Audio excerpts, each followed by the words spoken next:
Speaking of struggling, Jas, a lot of people are struggling with a disease that's just come. People say that it just cropped up recently, but it was always there. It's just now people are more and more aware. Wouldn't you say so? We're talking about cancer. Cancer is a disease that's devastated, that's destroyed, that's decimated lives here in Kenya. And younger people are suffering from cancer. That's true. You know, Jeff, it's a very, very sad situation where we've got ourselves to with this cancer. Yes. The cancer menace. Absolutely. Can I call it menace? Is that a correct word? You know, every single day. Yes. I hear cancer kills many people more than even malaria or HIV and AIDS. Honestly. Put together. Joining us in the studio to talk about her experience is a cancer survivor, Emily Odhiambo. Emily, please speak into the mic if you come closer. Good morning. Welcome to Hot 96. Thank you so much. You're going to have to walk a little, speak a little louder and into the mic. Emily Odhiambo, welcome to Hot 96. Thank you so much. Good morning to all of you. Good morning. How you doing? Thank God. I can't complain. I'm fine. You're fine? You say you can't complain. You're a cancer survivor. What cancer? I had a cancer survivor called NPS. It was somewhere at the back of my nose, front of my face, but it was just in between the nose and this downer part of my face. So what was it, like a tumor? Yeah, it was a tumor. Were you born with it, or did it grow in time? I think I got it while I was growing. Yeah. And then how did you discover? What made you, how did you first discover, or do you think it was a pimple on your face? No, it was not a pimple. It started in 2013, July, when I just started hearing like there was a movement in my ear, like something like water. My ear was making a lot of noise. I had also a headache, like when I take Panadol, these painkillers, it goes off. Then sometimes it would come back. It comes back. It was an on and off fever. So I stayed with it for some time. Then after a month, I decided to go to Kenyatta Hospital. Then I went to see the ENT department. So when I went there, I explained to the doctor what I'm feeling. Then I was given some prescription to buy some antibiotics to clear on my ear and headache. So it went on like that, and like that. So it was on, off. Then after another 3 weeks, I went back again to the hospital and complained to the doctor that all the prescription, the medicines which you wrote for me, I bought them, I took them, but I've had no change. So I was given another prescription again. That was now in August 2013. Then I went again, I started taking those. There was still no change. And they wouldn't say what you had? They didn't know what you had? No, they thought it was just a normal fever and a normal ear problem. So I stayed for like a month. And now, by the time I was moving, everything was moving in my body. Like now, the headache was now coming like more frequent, like today, tomorrow. So I went back again to the hospital and complained to the doctor that, please, could you go deep into my problem, like the headache I'm feeling and the ear problem I'm feeling. And the doctor said, okay, Emily, we are going deep into it. We are changing like all the drugs now. Try these new ones. They'll help you. They'll clear all the noise you are feeling into your ear and the headache. Then I was prescribed for new drugs. Then I went with those. That was in November now. Then there was still no change. Then I went back again to the hospital. And weren't you getting frustrated at this point? Yes. Were you... Pardon, please? Weren't you getting frustrated every time you go back? They're back giving and forth. They're giving you drugs and misdiagnosed, or they don't even know what's wrong. Yes. So I insisted to the doctor that things are now getting worse. Then my ear started now bleeding. Like now blood started coming out. like sometimes blood, sometimes pus. So I explained to the doctor that what I'm feeling now, it's like something is growing in my body or in my head, because like now it's blood, pus, you see, it's changing as time goes. So I was directed to go do a CT scan just to check. Then I did the CT scan. After that, the results which came out said that I had a polyp growth, which the doctor said that, polyp growth, it's something you can live with. Then I told the doctor, how can I live with a polyp growth? Because it's like my situation is getting worse, like day and day. What I'm feeling today is different with what I'll feel tomorrow. I request the doctor and I told him that, please, I'm the patient. Listen to my words, because I'm the one feeling what I'm feeling. Could you please just listen to me and understand what I'm talking about? Then I was told to buy some drugs again. I went to the pharmacy, I bought some. Then after 2 weeks, there was no change.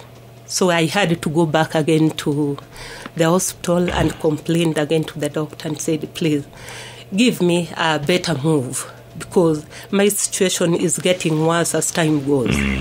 So they were like, polyp growth, we can take you, we can do a surgery. Then some doctors were saying, we cannot operate what we don't know. It might be, yes, a polyp, but something might be in it. So there was like a debate. Some wants to do for me a surgery, some were like, take more medicine. Then time goes, things were getting more worse, so I kept on going, coming back. So I think in December 2013, then now they saw like everything was now going over, because the blood, my headache, everything. So I was under a lot of pressure because I was not feeling well. Then I was booked in for biopsy surgery.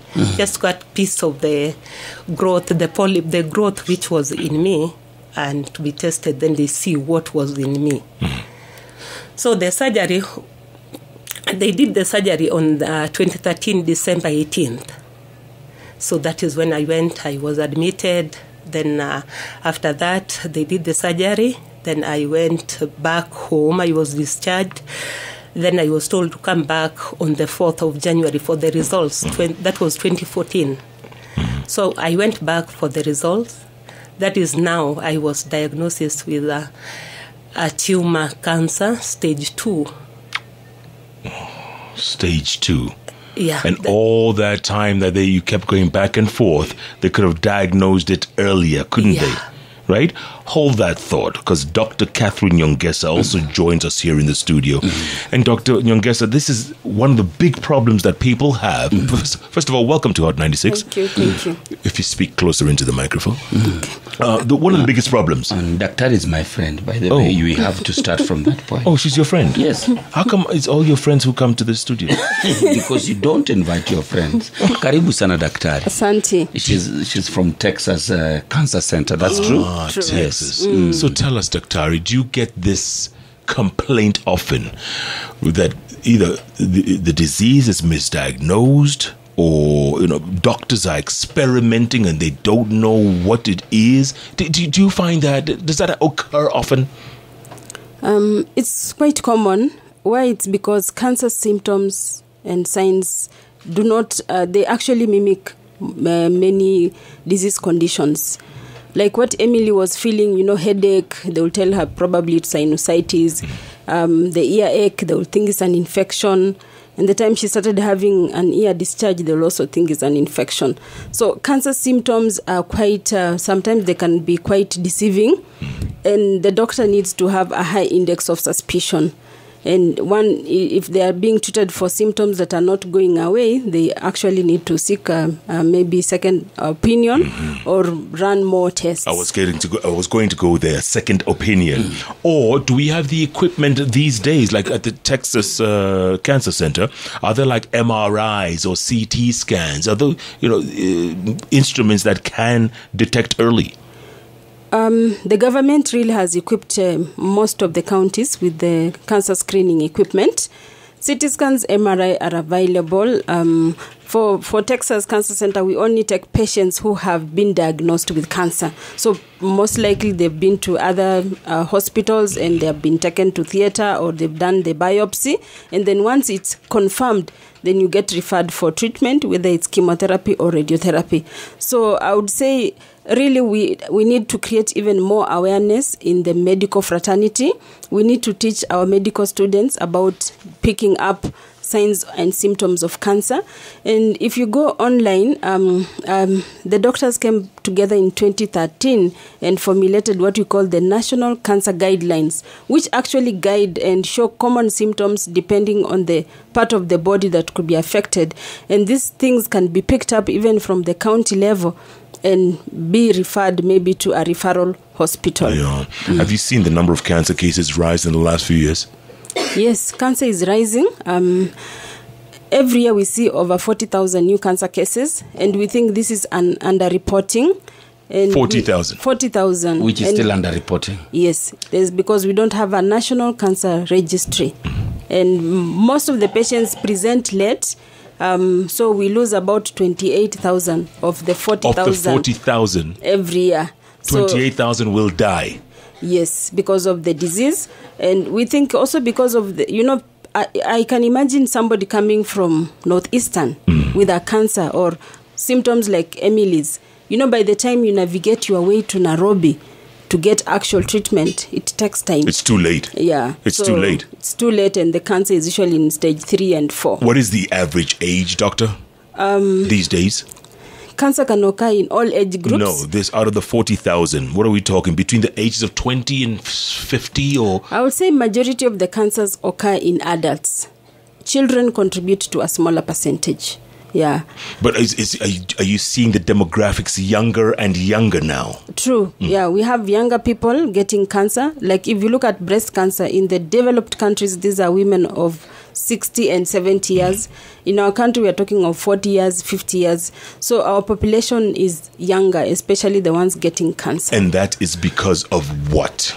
It could be genetic, lifestyle. We are adopting more and more of the Western lifestyle, use of tobacco, shisha, alcohol. All those things could contribute. But most of the cancers really no one knows. But generally worldwide, some cancers occur in the black people.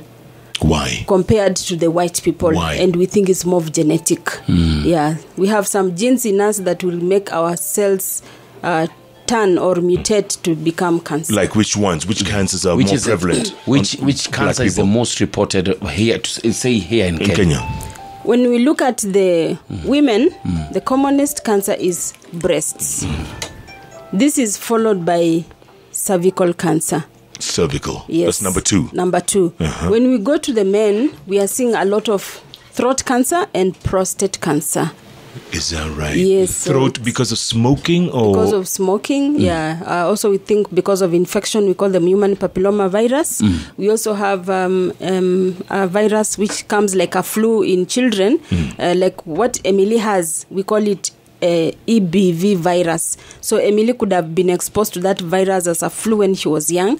And as she grows older, the cells change to become cancerous. Because it stayed in her body or what? It stays in her body, and being a virus, it has really no specific treatment. Yeah. So it will only show up when Emily gets that nasopharyngeal cancer, which is cancer at the back of the nostril. Yeah. And is it common, this Emily's cancer, is it common? It's very common in Kenya. In fact, in head and neck, we call them head and neck cancers. We have young people like Emily. So we have 2 peaks. We have a younger group, which is associated with that EBV virus. And then we also see it in an older age group, which is related to tobacco use and alcohol use. And then maybe just to take you back, for children, we see mostly the type of cancer children get. We get leukemias, lymphomas, we get eye cancers, and kidney cancers. In children? In children. As young as what? As young as 1 year, a child can get cancer. Yeah. Look, when we were growing up, cancer was a rare thing. It was almost a foreign language here in Kenya when we were growing up. Yeah. Did it suddenly pop up, or was it always there and maybe... We just didn't know what it was. Yeah. Nobody used to talk about people just died. People just died without knowing. Yeah. Actual studies have shown that we've had cancer in Africa for a long time. Only the cases are increasing because of population increase, so we expect to see more people. And even education has grown. We have more doctors. We have more awareness, so people are diagnosing cancer. Yeah. But we in don't the have past, that. We don't have that many oncologists in Kenya, do we? there are less than 25. In the 25 is 1, 2, 3, 4, 25. Yeah, for a population of 40 million. So we need to train more. Oh. Yeah.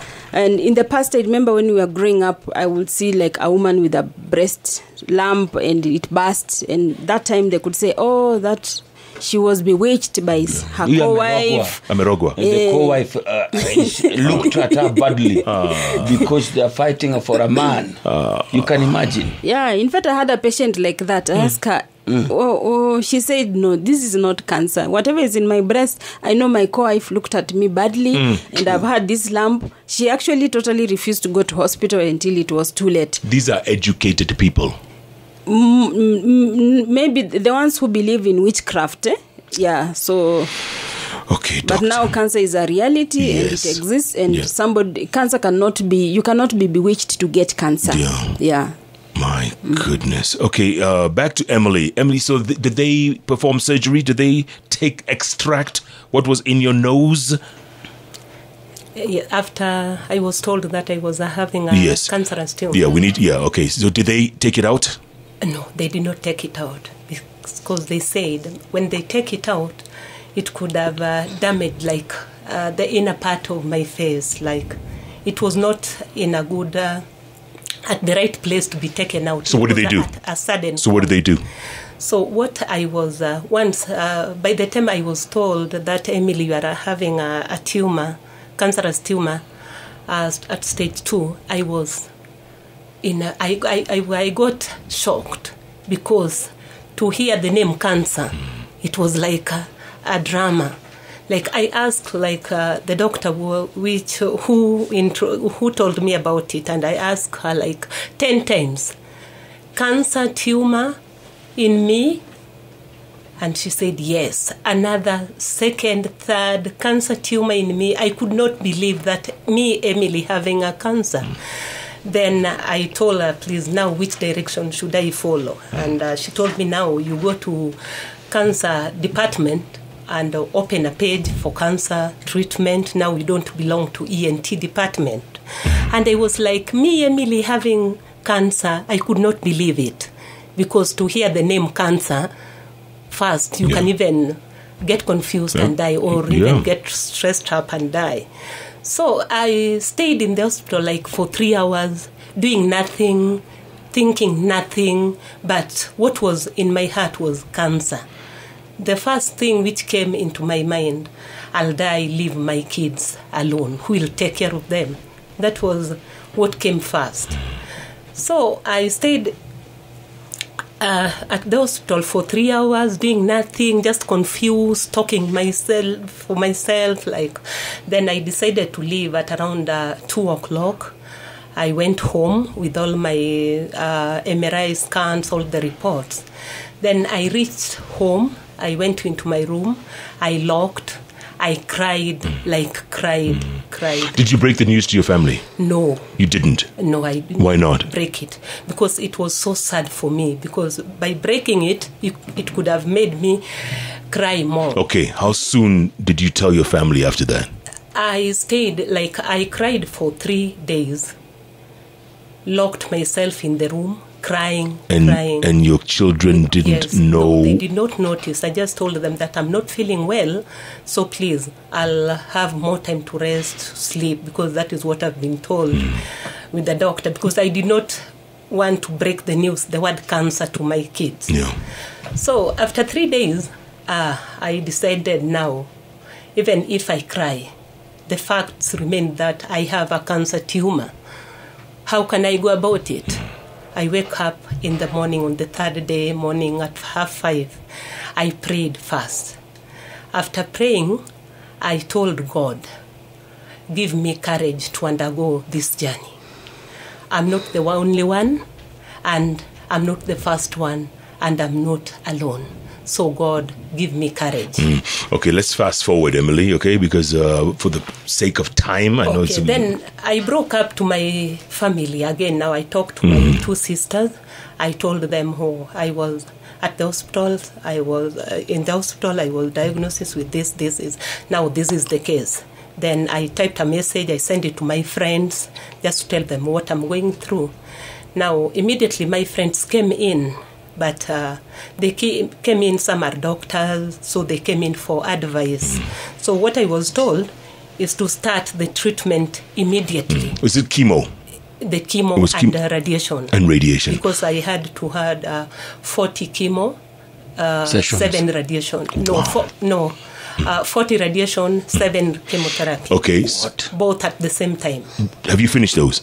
I finished them all but long time and ago. long time and ago. The cancer? Cancer is no longer there. That is the good part of But it seems like you have a problem with your hearing. Yes. Go on. Because I see you have an earpiece, or what do you call a hearing aid? These are hearing aids. Yes. After the treatment, I finished all the 30 radiation and 7 chemo. It was tough.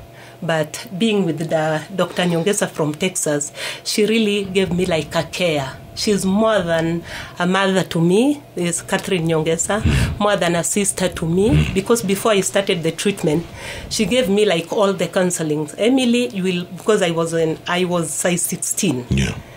And she told me that, Emily, I'm just advising you for this. I'm just getting you aware what will happen into your life. You will lose your hair, you will cut your weight, your body will change. Like you'll be looking at yourself and you say, no, is it me? So I accepted and I said, okay, fine. So first, before I started my treatment, I went to the barber, Kinyosi, and I trimmed my hair just to be ready for whatever will come. Right. Then I was told to go for counseling. I told them, no, I don't need a counseling. I've already done it myself. Okay, but now, Emily, you're cancer-free. Yeah. She's cancer-free, doctor? Almost. Yeah, she's in remission. Kabisa. Yeah, she's been... How long, Emily, have you? From 2013? No, it's 2014. Yeah, when she finished her treatment. So it's now almost 4 years she's in remission. It's left her hearing impaired, is that what it is? Because the cancer she had is at the back of the nose and spreads to the ear. And you can see some of the symptoms she presented with was... bleeding and pus. Bleeding from the ear, discharge from the ear. So that cancer affects the ear. And radiation had to get to that cancer because it's a very hidden place. What are the chances of it coming back? Usually most cancers come back within the first 2 years. So once you pass the 2 years, the chances really diminish. So we just pray to God that he remains in remission for Daktari, just a quick one. We still find so many cancer patients traveling and going out of the country. To India, to South Africa. And if you see UK. people raising money left, right and center for this treatment, is it that even a place like Texas Cancer Center, people still don't believe that they can be treated back here at home? Or we don't have the equipment, even as the government tries to equip even county hospitals. People are still living and to go for treatment out. And don't forget, there's only 8 oncologists, or 25. There's still a lot to be done, but majority of the cancers, you'll be surprised, can be treated locally. Even if you have a cancer that needs surgery can be done even in the county hospitals. So if you need radiotherapy is available at Texas Cancer Center, and in Nairobi, and in the government we have it at Kenyatta Hospital. So 90% of the cancer patients can be managed locally. Only a small percentage, which is complicated case, maybe need referral overseas. For example, if you need a bone marrow transplant, then we are not doing bone marrow transplant locally. And also there's this notion that everyone needs a PET scan. A PET scan is not treatment. And patients like Emily and her friends, because they have Wezo Cancer Support Group of patients who have been treated in Kenya, there's hope and patients can survive. And we should not be raising a lot of money just sending everybody to overseas for treatment, because cancer is the third most common or leading cause of death in our country, and we cannot afford it. I think we need just to make Kenya a tourist destination for medical, because in fact our government is fighting to make Kenya a tourist destination in terms of medicine. And if these funds can be devolved in our country and train more doctors, build more health facilities to take care of these cancer patients, you'll see Kenya will go a long way in terms of strengthening capacity. Yeah. If someone's like Emily out there right now, they feel some symptoms. It's more than a cold. It's been staying in there and it's not going away, basically. Or they feel a pain in their breast or further down. Prostate. Yeah. What should they do, doctor? What do you recommend we do? Do we do early detection? Do we do constant, self-checking? Self-checking, yes. Yeah. I mean, like if you have a car, every year you'll be taking it for service. Mm-hmm. So at least once a year, treat yourself. Maybe even you can choose like on your birthday. Go get yourself checked. Or Valentine's Day. Or Valentine's Day, like today. Mm-hmm. So you take it like, okay, my Valentine gift is I have to make sure my health is good. You just go see a doctor. Most of the time you may not even need any tests to be done. But if you have symptoms, you don't wait for Valentine's Day. If you have symptoms, you've been treated for common things like malaria, typhoid, brucellosis, or throat infections. You have some swellings in the neck, in the breast. Or if you're a man, you see you are going to the toilet so many times, especially even at night, maybe you'll be having prostate problem. If they persist despite simple treatments, then you need to ask your doctor. Okay, I'm sorry. How many times is many times at night for a man? No, ni swali tu. Okay. No, ni swali. No, ni swali. What is wrong, Jeff? No. I don't want to lose you. What has been happening to you? You passionately. I know you. I saw your eyes. No, but doctor, after the age of 50 or 40 for a man. After 40, and then when you reach 50, you're peeing a lot. Oh, things get a bit loose. Yeah. But how many times is alarming, or is I think every person knows their body and their routine. And hardly like a man will go to the toilet more than 2 times, especially at night. But if you see your man is waking up going to the toilet so many times, they need to be checked their prostate. Fortunately, most of the problem with the prostate is that it just enlarges because of age, and it's normal. But this enlargement can be benign, which means it's not cancerous. Majority are not cancerous, but a small percentage could be cancerous. Yeah. So the only way you'll know is to go and have a blood test. It's called PSA, and also to have a biopsy. The doctor will take a piece of meat from your prostate and confirm. Then they will tell you, okay, probably this is just it's a big prostate because of your age, which is normal with aging, or you have a cancer. Yeah, the other thing, doctor, a lot of Kenyans, a lot of people around the world even, are in denial. It takes them forever to make that first step. It's not easy. You just have to be brave and think about your goals in life. Like Emily had children, and she knows that because of these symptoms that it could be cancerous, she has children to take care of, and for the sake of the children, she will go and take care of her health, because our health is important to take care of our loved ones in our lives, and also for yourself. So you put yourself first and your family, and take the brave step and go for screening. If you have symptoms, don't let them you don't wish them away, because most of the time we wish things away.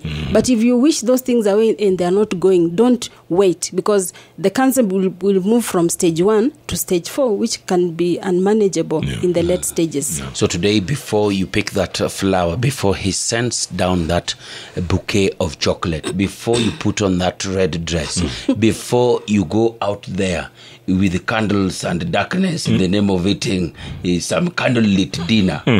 Have you gone for screening? Have you gone for testing? This would be the best Valentine gift you could give that lovely one. Where is what Texas? Is the need? What is the need of saying I do. I do. And tomorrow, tomorrow you're gone. You are gone.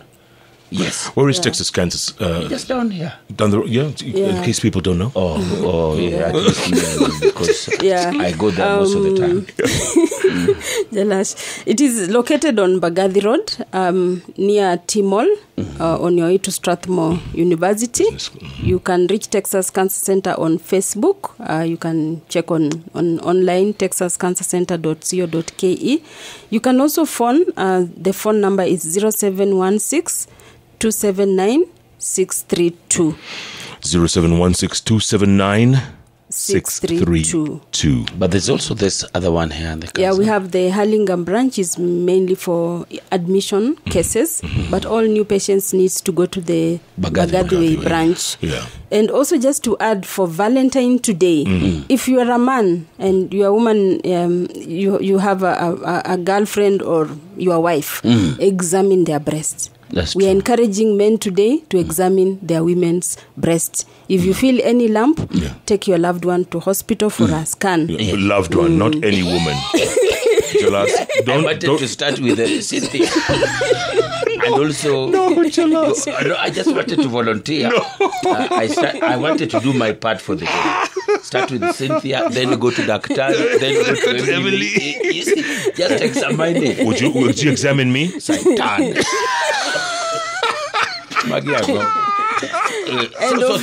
So today is a special Valentine. It is a special Valentine. This is a special Valentine. Yes. Before you people pop that champagne. Yes. Pip him.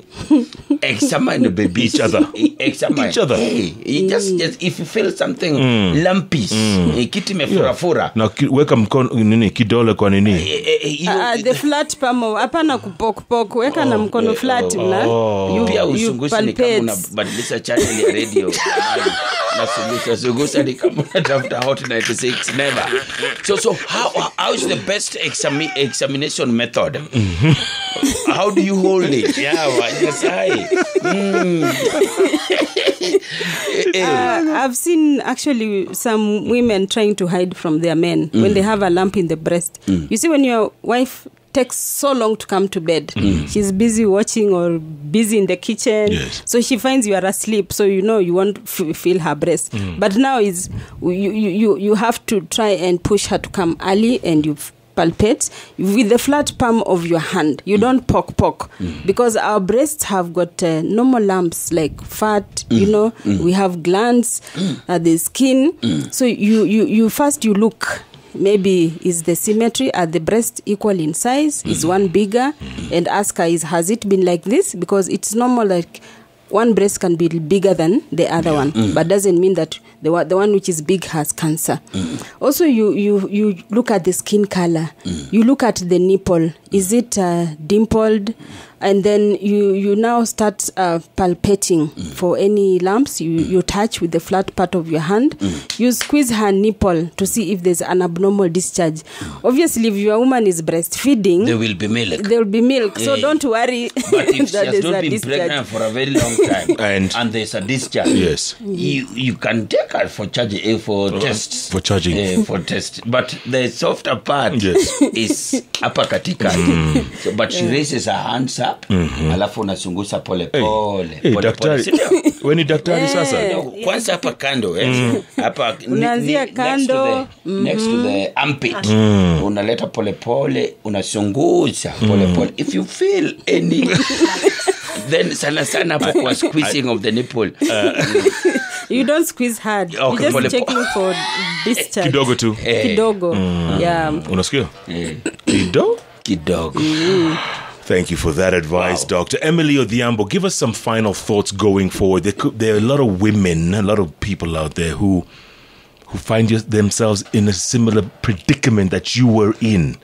And I'm sure you contemplated suicide. I'm sure you thought you were going to die. And look at you now, 4 years later. What do you tell them? What I can tell, by the time I was sick, that death issue did not come into my life because Dr. Catherine Nyongesa can say more about me because she was the one who used to see me like twice in a week. And even my friends, my family knew that I was going to die. But I used to tell them that I'm not dying. It's only the drugs. They are saying that cancer treatment, the medicines which they are using to treat cancer are poison. Cancer tumor or cancer cells, they are also poison. So it's poison against poison. So they both fight. Like now they're fighting like treatment wants to kill all the cancer cells. Yeah. So what I can tell anyone listening now, if you are diagnosed with cancer, first accept it. Then after accepting it, be positive. Tell yourself, like Emily said, cancer is not a killing disease. It can be treated, and you are not alone. There is so many suffering from cancer. So when you accept it, then you get the right medication at the right time.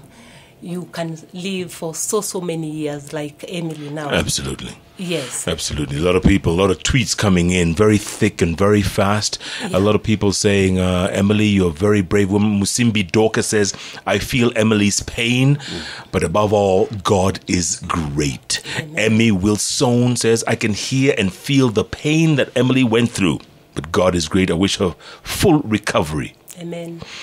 Wow. And doctor, there's all kinds of advice here. Inquiries. Yes, inquiries. Again, give us your location and your number, please. Texas Cancer Center. Yeah, Texas Cancer Center. It's located on Bagathi Road, near T-Mall, on your way to Strathmore University. If you're coming from town, you go to bus station. You get into Matatu number 14. It will bring you straight to Texas. Our phone number is 0716 279 632. You can also get us on Facebook. You can send in your inquiries. And for the people who are not in Nairobi, maybe they are in Uasin Gishu County, you can report to our branch in Eldoret. It is opposite the KMTC on Nandi Road. Wonderful. If you're listening on 90.4 in Eldorado LD, you heard that. Get in touch. If you want to get a second opinion, if you want to just go get checked, do that at the Texas Cancer Center. So, Dr. bottom line, cancer is not a death sentence. It's manageable. Would you say that? Yes, cancer is manageable. Just like any other disease. You know, today you can be told you have high blood pressure, you have heart problem, you have diabetes, or you have cancer. It's just a disease like any other disease. And I would say it is not a death sentence. There are treatments available to help manage the situation, so you can still lead a healthy life. The treatment is usually quite strong and aggressive, but you know, we are fighting an illness which is life-threatening, and patients should cooperate and be strong and pray that they are able to go through this trying moment, and there is hope beyond cancer. Even though 28,000 people a year die from this disease out of 40,000. Yes, in fact, like tomorrow we are celebrating the International Childhood Cancer Day, whereby we want to create awareness.